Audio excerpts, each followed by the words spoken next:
All right, thanks for watching. We're gonna put in a tongue and groove 5-inch Pro Series channel drain kit. Tongue and groove over here, slide them into each other, locks into each other, or you can use this and get a 3-inch pipe and connect them that way. I need this all to be together, so we're gonna use the tongue and groove system. You can pick these up for about 60 bucks a piece. This is the metal one, made to be able to be driven over in front of a garage. I got a trench dug out here, cemented that. You guys can see what's happening here. All the water's coming off this driveway. When it rains, was going into the garage, into the house. Now it's gonna go into this channel drain kit.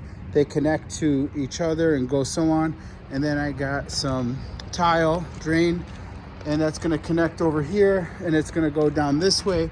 For this area here, I got pea gravel. That's gonna go on top over there, and then you got this stuff. It's like a glue, so mulch and rock. So when you put this on top, it'll still drain, and water will be able to go this way when it rains. Pretty much just a quick video here.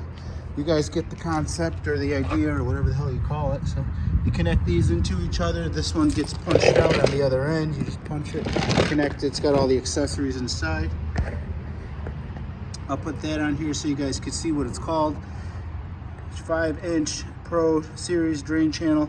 I'm gonna put these in, and when I got it level where I want, I'm gonna fill it in with some concrete mix right there on the end so it doesn't move, and it's gonna do its job. Quick video here, give me a thumbs up. I think I went over everything, and I'll show you guys what it looks like in the end if I get to that. Or if my battery doesn't die. All right, so pretty easy, guys.